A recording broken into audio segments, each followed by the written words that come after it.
Hey, welcome back to Cloud Unplugged. It's Jay and Jon this time, no guests. And what are we going to talk about, Jay? How have you been anyway, by the way? Also, yeah, it's been a little while, right? You've been on holiday, lots of fun things going on. Well, you didn't want to do this anymore. Yeah, I stopped wanting to. Just because you had more interesting guests on. So. Yeah, exactly. I was like, don't mean to be funny, Jay, but if you wouldn't mind stepping aside. Getting those views up. Exactly. Yeah, I guess what's been going on? What have you been up to? Just working in customers, basically. Yeah, doing the day job. Not like going for drinks with all of the podcast guests. And you don't get the luxury life. Yeah, exactly. I guess we were speaking about that because we were talking about customers. Is things that you are seeing, which is probably what we're going to speak about today, isn't it? Like things that have been going on that's quite consistent in some of the customers. I think large enterprises. It's always large enterprises. But not smaller companies. They tend maybe not to think about things in the same sort of way. So I guess to kind of... Or you can guess what we think we're talking about. Let's keep talking abstract all the way through.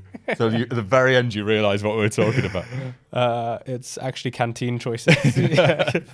Those large enterprises and their canteens. Yeah, just not enough choice. Yeah, exactly. No, so I guess what I guess I've seen and what you've seen over the years, maybe not so much right in the recent history, but the move from projects and programs to like products and like the different ways that these things get funded, they get worked on, the people needed to the skills and people needed to kind of manage both sides and what the pros and cons are really. So I guess in like large enterprises, because everything is quite financially driven. I mean, every company is financially driven, right? But maybe the types of skills that they have in these large programs is we're going to go and fund this project to do X and stand up a team for a set amount of time rather than thinking of it as okay, the business has pivoted or the business needs this thing, we're going to stand it up forever. And that's more the kind of product side of things. But in large businesses, it's always, program managers, lots of project managers and Microsoft project plans and all of this kind of stuff. Have you had much experience in that world? Just zero. No, cool. Nice. No, just, not experienced any of that. It's going to be a great conversation. Yeah. Nice one. But no, not experienced. Yeah, I think I've from my experience, programs can be made up of the different projects, I guess, as well. But it's often, like you're saying, it's a way of getting funding a lot of the time and also a way of managing risk. So a lot of businesses, like if you're a program, you then have a board and then you get, do you know what I mean? There's like all these like processes that might surround a program of work. Yeah. And then it feels like because if the budget's high, that there needs to be some risk mitigation. It's kind of ironic because it probably ends up more expensive. Yeah, exactly. And you probably spend more money in the end. And just risk mitigation itself, right? Like what do you think of it because it doesn't. Have you been to a program board before when they're like talking about, risks and do you accept the risk and like all of this stuff where you've got people arbitrarily accepting things that they may or may not know about. Like it's such a weird world that you think it is weird. It's like everything, all the detail that is a bit that you kind of do need to understand a little bit. You don't need to necessarily be absolute in the weeds. It gets removed so much that the level of abstraction is like impossible to know really how like someone's like manipulated the information to a point of what they think is useful, and then because you can't get into the weeds of it all because it takes too long. Right? So then you don't have the knowledge to do it either, you don't have right? the knowledge, you wouldn't know like half the things, and then it's just basically RAG status reports and a bunch of things and where we are financially and it's strange. It's bizarre. Yeah. But then at the same time, I guess if you're an institution and that's how you've managed things historically, and that's the way that the budgets are allocated, and that's how like things are seen as a project, and if it's a big enough project, it's seen as a program. And then a program means that you can get the right sponsorship from the right stakeholders, and but otherwise it's like not worth other people's time. Maybe I think that's maybe how they see it, because it's like a cost internally. As well. Going to like program investment committees. And having to write a massive business case and renew that business case and do all of that kind of stuff is it feels quite painful. Whereas, if we just flip it on its head a little bit and talk about products, then that product is more. I guess maybe this is taking it right back to its core elements is basically CapEx versus OpEx. A program is CapEx. It's big, upfront capital expenditure, and you're hoping that initial investment is no longer going to be needed, whereas a product is OpEx, right? Like that is now part of your... It costs you money all the time. It costs you money all the time to run. But you can have a program to build products. Yeah, and you normally do. Yeah, exactly. So it's not like they're in competition with each other. Then they're not in competition with each other, but I think like the funding models under them are, or maybe the mindset around them. The mindset. Different. Yeah, exactly. So it's I think products, because they're a little bit newer in the tech space, and you have like product owners and product managers and all that kind of stuff. Like the skills and the agility of how kind of senior leaders work in those areas are maybe a little bit different than risk-based program type work. Because organizing yourself with a product mindset is quite significantly different, just generally speaking, because you're trying to iterate on something and measuring. It's more data driven. I mean, if you're doing it well, obviously, I suppose, or programs data driven, risks, money. I think that's the difference, isn't it? Where like products are all about shipping something quickly and trying to get traction on the thing and trying to see the monetary value early, right, and return on it as quickly as you possibly can, and then working out if it's fit for further investment or not. Whereas a program would assume that you've got it right and it is worth the investment, and then you're basically communicating and managing almost like the business topology that you're within, because the way that it's shaped requires management, and the way that it's all organized requires management. So therefore you've now got a business model inside of a business, if you see what I mean, because to interface with the business as a product requires a different thing, different set of skills than the product ones, because how everybody's working already and like how people expect information and the way that it's all organized, it isn't organized for a product minded. Yeah, exactly. Do you see what I mean? So you've got to change how you work to meet the business. Like an interface. Yeah, you need a program interface to it products. Is in some ways, yeah. Yeah, that's true.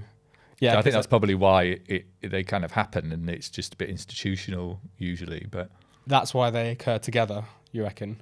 So even if your product minded, you'll still need a wrapper around you until the maturity is there in the rest of the business to understand. Yeah, I think so. Or you'd have to. Well, not in theory, you shouldn't. I mean, exactly. But and you probably could find alternative ways to meet the requirements that isn't necessarily the ways that they've got. But I think if it's the way that they currently work, I know that side of the business isn't prepared to change. As in, they're just like, we just want a new product out. Like, we don't all need to change. Just go and deliver a new thing. And you're like, that's obviously, then you're going to have to do something, because no one's prepared to alter how they work currently. But if you want to work better, probably, it's quite subjective to say that, but leaner, I suppose, and less between the product team and the rest of the business, and to try and shrink that delta down so people can get the right information, the right updates. And then you have to rethink, like, how do we communicate the value of the thing we're delivering that doesn't require a massive board, and like what is it you're really getting from a board? Is it just status updates? Is it financials? Can we give that in a different way? Do we all need to operate in this? Who is it that you need to give it to? Exactly.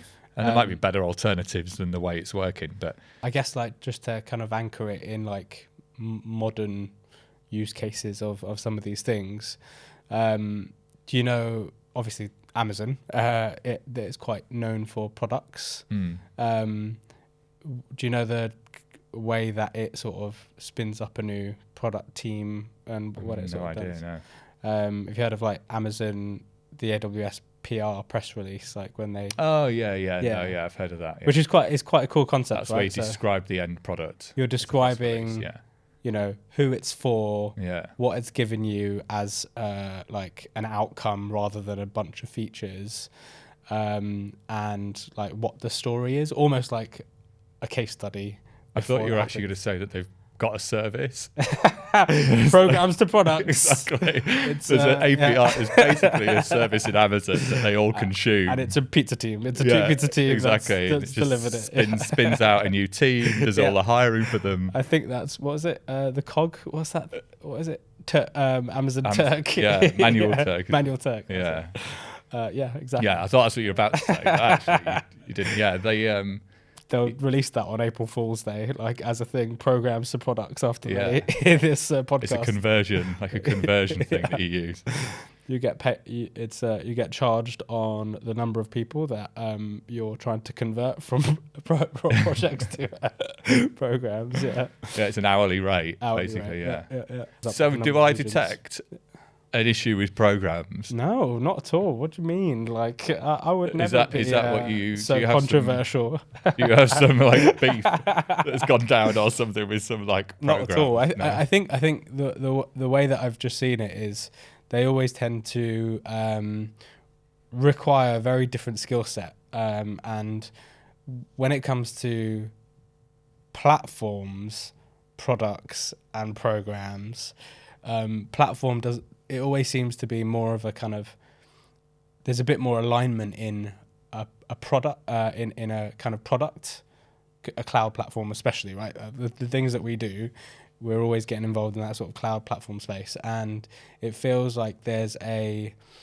kind of governance wrapper or like wrapper for how that thing should be delivered is a little bit more agile, and that leans in towards that kind of product mindset and you know, trying to delight your users and all of that kind of stuff, rather than sort of programs, which is very like heavily kind of waterfall. So you don't funded think a program vehicles. could be agile?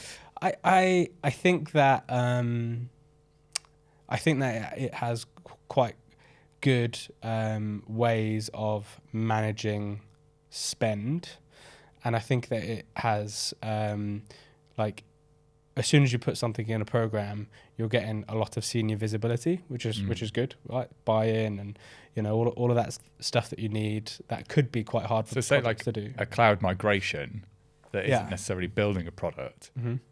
Is that product or program? Well, yeah. Did you have to build a cloud platform for the migration? No. You're just Nice one, thanks. Way to work with me here. Just to keep throwing you under the bus.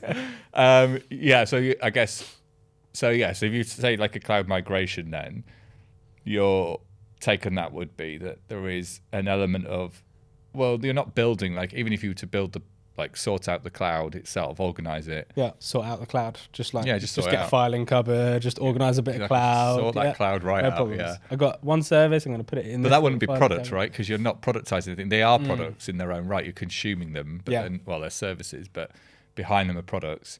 But you're consuming them. You're not building them. They're built. So would that not be a program then? Where does the product thing come from, a cloud migration? Oh, is that a project maybe? Seems pretty big though, so maybe it's a program. I guess typically when like some of the customers we work with, for example, there's like a different layer, which is a platform, which is kind of like the foundational bit of moving into cloud. And that is the thing that is like evergreen, the thing that always needs to be like watered and fed and, loved and blah, blah, blah, blah. So you're talking about the thing that you're talking about, how it's supporting the delivery of the applications into the cloud. Exactly. Yeah. So that something needs to do that work. But there are services in the cloud that can do some of that, like Migrate service and things like that. So I guess depending on how you're approaching it, it might not be that you can modernizing your entire approach might be a bit of a luxury depending on what you've got to do. Yeah, I mean, if you're doing like a cloud migration, you've always got to like rationalize what you're actually looking to migrate, and maybe you don't want to instantiate, a whole program just to move a one-page website over to the cloud. So that's a project. That's like a task almost, or not even a project, right? But if it's like something that is a little bit more strategic to the business, then maybe you want to make sure that it's being done in the right way, so that you've got good kind of cost controls around it. Your security posture is you've thought about that, and it's adhering to kind of industry standards and things like that. So then you're gonna maybe either if it's big and it requires a big old investment, then maybe program is the right way to go. And especially if you're trying to, bring, say, companies in to do that, then maybe program is a way to fund that work. The work, to happen. But if not, then maybe it's that kind of productization or platformization. God, I'm just making up words. Of that cloud foundation or platform. So cloud landing zones. I know we've spoken about this a few times on this podcast, but that kind of initial foundation for applications or services to be iterated on or migrated onto cloud, that would be the evergreen thing, right? The product, and then the applications or products that sit on top of that cloud platform is maybe those are products too, and they need constant. But delivering the migration, you could have a program to do the migration. Yeah. Because once it's done, it's done. Then right? once it's done, it's done. Yeah. And then whatever you've used to do it can still be maintained and managed. Yeah. And that's fine, I guess. But I guess the actual funding of doing the migration has got a start and an end to it, because you're either you have migrated or you haven't. But like you've migrated a bunch of applications or whatever, and maybe it's like a big old data center exit or something like that you've migrated. And those, let's say you've got 100 apps, right? If you're kind of adopting this sort of product way of working and product way of thinking, are you going to now have to spin up a team to manage all of those 100 apps? Presumably they already exist. Yeah, that's what I mean. Like they exist, but maybe they're not like being iterated on or worked on. So is like that value diminished to the users that are using them? Like, how do you even know that the things that they're... Isn't that all the 7 Rs or whatever? Yeah, I guess that rationalization piece. Yeah, migration. So you have to like work out what you were going to move and what you weren't going to move. If you're going to retire stuff. And have done that beforehand. Yeah, but outside of that... You could have it as a program, I suppose. Yeah, because you're still having to like manage the cost of what you're doing and whether it's actually feasible to do, and if you've got the right skills in your business to do it. But I guess you're trying to work out whether you ever need a program. Is that what this is? Like, you don't want to have programs. Is that what the ambition is? When is the right time to have a program? How can you never have a program? Is basically what I'm feeling. I'd never have an agenda. What are you talking about? So could you always? Well, there must be businesses that never have the concept of a program, like a program of work and things like that. It's not every company is going to be designed in that way. Like, you'd be able to have it as like a project probably, where it's like, it'll be seen as an internal piece of work that needs to be done. People normally identify that as a project, don't they? I think maybe if you've got like a fairly flat structure. So thinking about it, like the types of companies that we work with. Maybe if you're like a company that's building like an independent software vendor or something like that, right? And you're not huge, then maybe you're less likely to think of things as programs, because it's the structure might be a little bit more flat, and you have specific people that have decision making power. So you just be like, yeah, go and buy that thing and start get it done.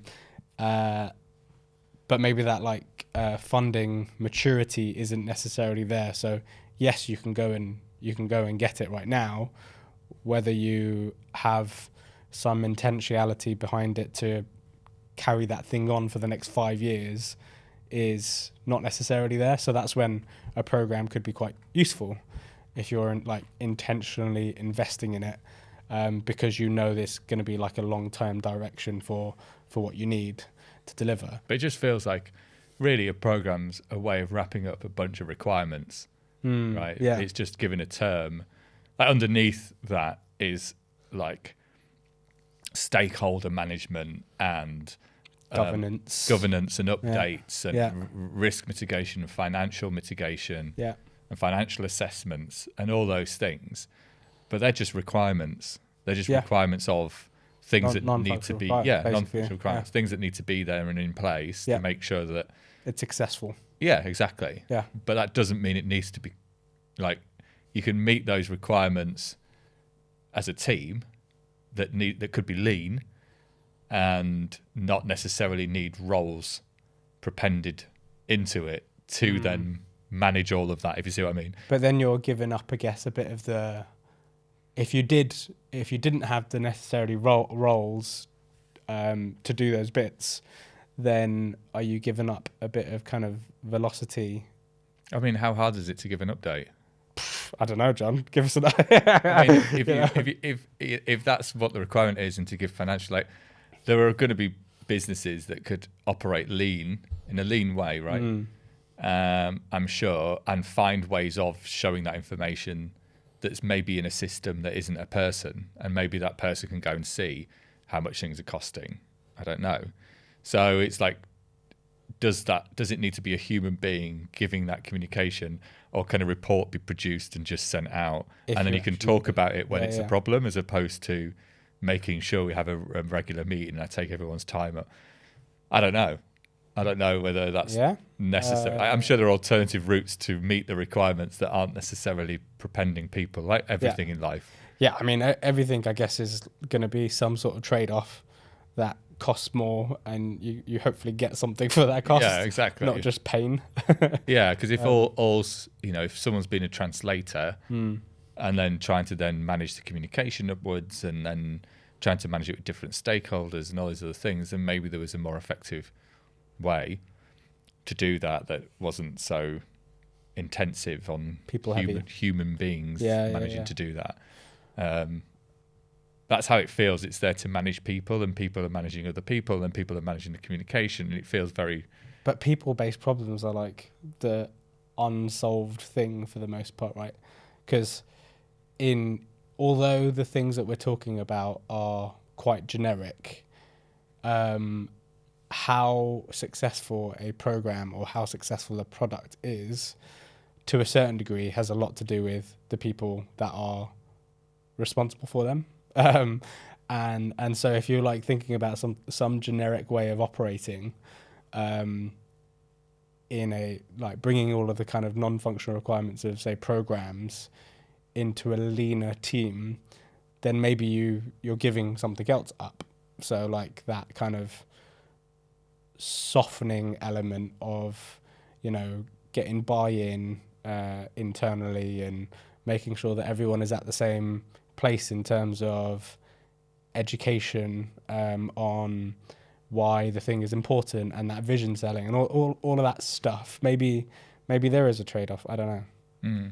But like you said, products, a good maybe product manager would potentially do that as well, right? Yeah, I would have presumed. But that's if it is a thing that I would just saying has like a product element to it.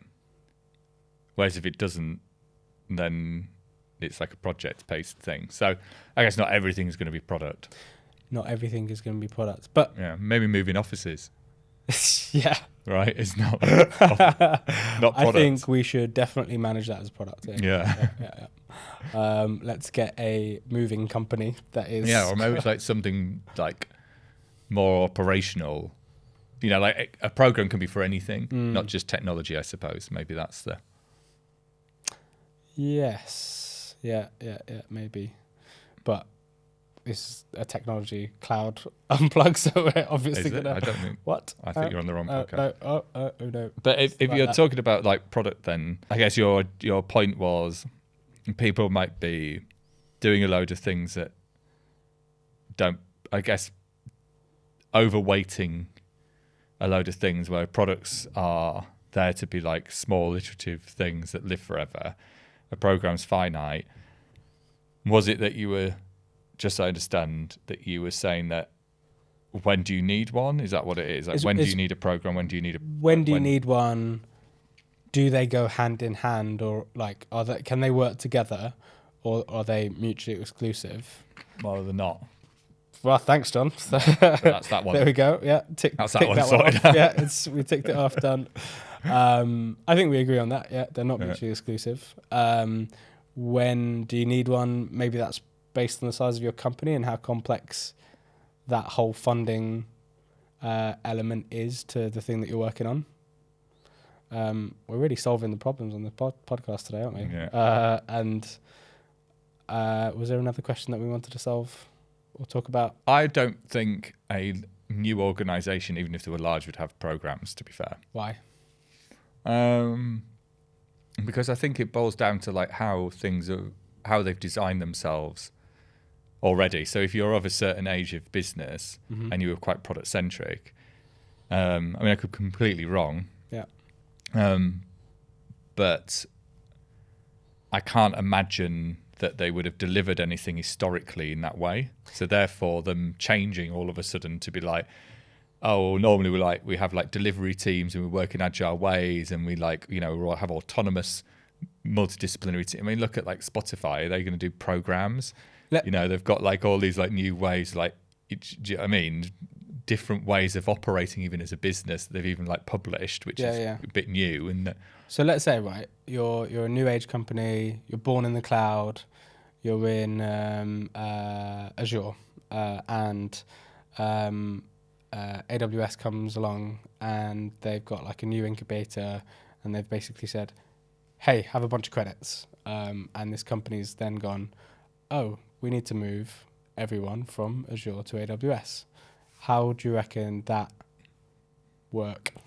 Like, what would be the way to get that work? Well, I guess it would depend on how they already organise. That's what I'm saying. So if you had a way of, if you just saw it as a team that needs to come together to solve a problem, which is what products are there to do in some ways, you're there to take a challenge and a problem and you all work together on iterating on solving it to produce something in the end. And you do it in agile incremental things and you do enough planning up front and ideation of like how you're going to do it. And then you could do that in exactly the same way. You could have an agile team and you could have spikes and you could work out all these things. Like you wouldn't necessarily, so long as the non-functional things we mentioned were being dealt with, but presumably you already have ways of giving updates because you're already iterating on things that people probably care about. It's not like if it's a product no one cares. It's like, yeah, we don't care about any updates. Just let us know when you've made us some money. Is it done yet? Yeah. So I imagine just because I imagine it's more based on what you've done historically is then mirroring into the future of what you're then trying to do, because you're organised a certain way and that's just how people expect things to be done. Whereas if you're new, you might not have organised yourself in that way. You've organised yourself in a different way, and therefore there is no concept of a program.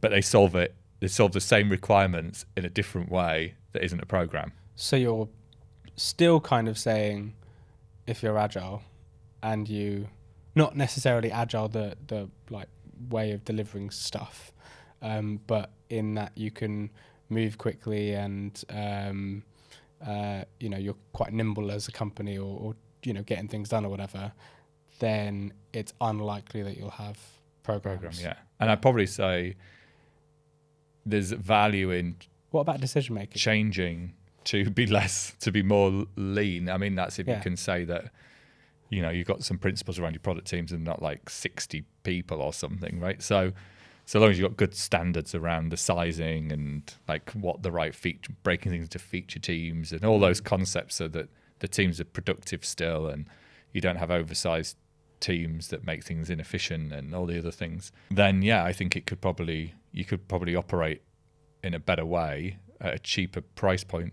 Probably. Yeah, for sure. Then like adding more people is there's more management to it. It's more complicated. Exactly that. So I don't think I reckon there's opportunity to be more efficient. Definitely without a program. On my experience of seeing programs, and usually they're from institutions. Have you ever seen a program work really well?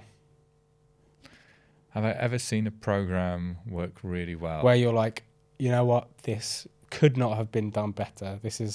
Program was the right structure. Well, I think I've seen lots of things not done well and some things done well. I guess that's you could work in the same company and even have product teams not be successful. But what specifically have you seen? Just program? Yeah. Not really, but I don't know whether that's just because of more reflective of the organizations that do programs. Because what you're really saying is like it's a proxy for an institution. That's how I look at it most of the time. So maybe you can do a program really well if it isn't in a real like an institution. But then you probably wouldn't, because you're not in an institution. But then you probably wouldn't because you're not in an institution. Yeah, exactly. That's kind of the point, I suppose. All right. So I don't think you can always blame the necessarily blame the program, but if you were to try and find a way to meet the requirements that surround a program, I reckon there are more efficient and effective ways that don't require the traditional concepts of a program. I think they can be met, and lots of companies probably do meet them in other ways that don't require like a bureaucratic element to it of, stakeholders and updates in like traditional sense. And actually maybe there's those people already come together and there's a forum that's already there and there's sponsors of those that reflect back to others, and you don't need necessarily another thing around a thing you've already got to then do a similar thing but with lesser people. Do you know what I mean? You're like duplicating effort. Yeah, for sure. Yeah, I mean, I guess you're just making it's some forum for decision making. Yeah, which really must exist. Or information sharing. Yeah. Surely they've got that already. They must have that. Yeah.